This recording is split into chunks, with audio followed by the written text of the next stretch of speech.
everyone, I am Sakshi. Welcome or welcome back to my YouTube channel. So in this video we will cover all important concentration terms for your class 12th NEET and JEE. तो सबसे पहले start करते हैं number of moles कैसे निकालते हैं। तीन important formulas हैं, you must know. Number 1 wait upon molecular wait, second volume upon 22.4 and third number of particles upon Na क्या है? Avogadro number. क्या वैल्यू होती है? 6.022 इंटू 10⁻23। आगे बात करते हैं मोलैरिटी। क्या फॉर्मूला है? Number of moles of solute upon volume of solution in litres. यहाँ पे ए रिप्रेजेंट करेगा सोलवेंट को और बी रिप्रेजेंट करेगा सोल्यूट को, राइट।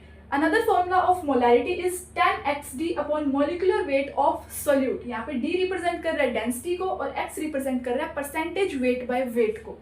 क्या मतलब होता है परसेंटेज वेट बाय वेट का? मैंने बोला for example x percentage weight by weight, इसका मतलब है x ग्राम सोल्यूट प्रेजेंट है 100 ग्राम ऑफ सोल्यूशन के अंदर। फॉर एग्जाम्पल मैंने बोला x percentage weight by volume. क्या मतलब है? x ग्राम सोल्यूट प्रेजेंट है 100 ml ऑफ सोल्यूशन के अंदर। अब ml क्यों ले लिया? क्योंकि यहाँ पे वॉल्यूम है। किसी भी कंसंट्रेशन टर्म के अंदर वॉल्यूम आ जाता है तो वो टेम्परेचर डिपेंडेंट हो जाती है। जैसे कि मोलैरिटी अगर आपसे कोई पूछे क्या ये टेम्परेचर डिपेंडेंट है, द आंसर इज यस। क्यों? क्योंकि यहाँ पे वॉल्यूम में इन्वॉल्व हो रही है, राइट। आगे बात करते हैं मोलैरिटी की। क्या फॉर्मूला होता है मोलैरिटी का? Number of moles of solute upon weight of solvent in KGs. Another formula ये क्या है? काई मतलब मोल फ्रैक्शन। क्या होता है? नेक्स्ट स्लाइड में देखेंगे। Mole fraction of solute upon mole fraction of solvent into 1000 upon molecular weight of solvent. This is the another formula of molality. One more formula of molality is 1000 m upon 1000 d minus m into molecular weight of solute. यहाँ पे m क्या है? molarity है।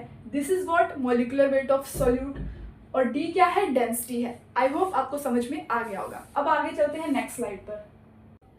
Next concentration term हमारे पास आती है mole fraction, जिसको हम काई से रिप्रेजेंट करते हैं। तो सोल्यूट और सॉल्वेंट दोनों का अलग अलग मोल फ्रैक्शन आप निकाल सकते हो, जैसे कि मैंने दोनों का निकाल के दिखाया आपको। मोल फ्रैक्शन ऑफ सॉल्वेंट क्या आएगा? Number of moles of solvent upon number of moles of solvent plus number of moles of solute. Same आप मोल फ्रैक्शन सोल्यूट का निकाल सकते हो, number of moles of solute upon number of moles of solvent plus number of moles of solute. दोनों का सम करोगे answer क्या आएगा? 1 आएगा। अब देखो सिंपल सी बात है, मोल फ्रैक्शन आपको सोल्यूट का पूछे तो क्या करना है? मोल्स रखने ऊपर सोल्यूट के और नीचे सोल्यूट प्लस सॉल्वेंट, यानी कि पूरे सॉल्यूशन के आपको मोल्स रखने हैं। सेम आपको दोनों में करना है। ऐसे ही मास फ्रैक्शन आपसे पूछा जाएगा या वॉल्यूम फ्रैक्शन आपसे पूछा जाएगा। मास फ्रैक्शन भी सोल्यूट और सॉल्वेंट का अलग अलग आप निकालोगे, सम करोगे आंसर 1 आएगा। सेम इस तरीके से मास फ्रैक्शन ऑफ सॉल्वेंट क्या आएगा? Mass of solvent upon total mass solution का जो टोटल मास है, that is solvent plus solute दोनों का मास। वैसे ही वॉल्यूम फ्रैक्शन आ जाएगा वॉल्यूम ऑफ ए यानी कि volume of solvent upon volume of solvent plus volume of solute दोनों का। ऐसे ही ये मैंने सॉल्वेंट का निकाल के दिखाया, आप सेम इसी तरीके से सोल्यूट का भी मास फ्रैक्शन और वॉल्यूम फ्रैक्शन निकाल सकते हो। और सम जब करोगे सोल्यूट प्लस सॉल्वेंट का तो आंसर क्या आएगा? 1 आएगा। आई होप समझ में आया। अब हम आगे चलते हैं। नेक्स्ट कंसंट्रेशन टर्म हमारे पास आती है पीपीएम। पीपीएम मतलब पार्ट्स पर मिलियन। क्या फॉर्मूला होता है? Weight of solute upon weight of solution into 10⁻⁶।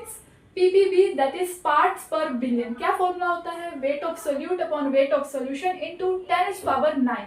अब ये पीपीएम पीपीबी ये कंसंट्रेशन टर्म्स हम कब यूज करते हैं? जब सोल्यूट की मात्रा बहुत कम होती है सोल्यूशन के अंदर। When solute is present in very less quantity in the solution then we use PPM PPB. ऐसे कंसंट्रेशन टर्म्स को हम यूज करते हैं। आगे बात करते हैं नेक्स्ट कंसंट्रेशन टर्म है हमारे पास स्ट्रेंथ। स्ट्रेंथ का क्या फॉर्मूला होता है? Weight of solute in grams upon volume of solution in litres. आगे बात करते हैं नेक्स्ट कंसंट्रेशन टर्म हम बात करते हैं normality. This is very important. अब बात ये नहीं है कि फॉर्मूला, अब इसको याद कैसे रखना है, इसको आपको रिलेट करना है। अब मोलैरिटी का क्या फॉर्मूला था? मोलैरिटी का फॉर्मूला था number of moles of solute upon volume of solution in litres. ये किसका फॉर्मूला है? मोलैरिटी का। वैसे ही सेम नॉर्मेलिटी का फॉर्मूला है, that is number of gram equivalents of solute upon volume of solution in litres. Simple, number of gram equivalents. अब बात है कि नंबर ऑफ ग्राम इक्विवेलेंट्स कैसे निकालने, तो ये नंबर ऑफ मोल्स जैसे निकालते थे वैसे नंबर ऑफ ग्राम इक्विवेलेंट्स निकालने। नंबर ऑफ मोल्स कैसे निकालते थे आप लोग? That is wait upon molecular wait. यहाँ पे आपको क्या लेना है? Weight upon equivalent weight. क्या लेना है? Weight upon equivalent weight. Number of gram equivalents क्या है? Weight upon equivalent weight. अब सिर्फ इक्विवेलेंट वेट का फॉर्मूला आपको पता होना चाहिए। क्या होता है? Molecular weight upon N factor. ये इक्विवेलेंट वेट का फॉर्मूला है। क्या है? Molecular weight upon N factor. Weight as it is, इसकी जगह मैंने क्या लिख दिया, इक्विवेलेंट वेट की जगह molecular weight upon N factor. अब वेट अपॉन मॉलिक्यूलर वेट यानी कि मोल्स हो गए ना यार, तो मोल्स इनटू एन फैक्टर। अब आपको ये तो बताया ही नहीं इस फॉर्मूला के बारे में, ये तो अपने आप ही निकल आया। कैसे? नंबर ऑफ ग्राम इक्विवेलेंट्स की जगह ये N into N factor put करो अपॉन वॉल्यूम। तो मोल्स अपॉन वॉल्यूम क्या होता है, number of moles upon volume क्या होता है, मोलैरिटी। तो molarity into N factor. Is that clear? अब मेन क्वेश्चन आता है कि एन फैक्टर को कैसे कैलकुलेट किया जा सकता है। तो एन फैक्टर को कई सारे मेथड्स है कैलकुलेट करने के, मैं बिल्कुल इजी वे में आपको बताती हूँ। अगर कोई एसिड है तो वो कितने H+ आयंस फर्निश कर रहा है सॉल्यूशन के अंदर, यानी कि कितने H+ आयन प्रोड्यूस कर रहा है सॉल्यूशन के अंदर, वो उसका एन फैक्टर हो जाएगा, राइट।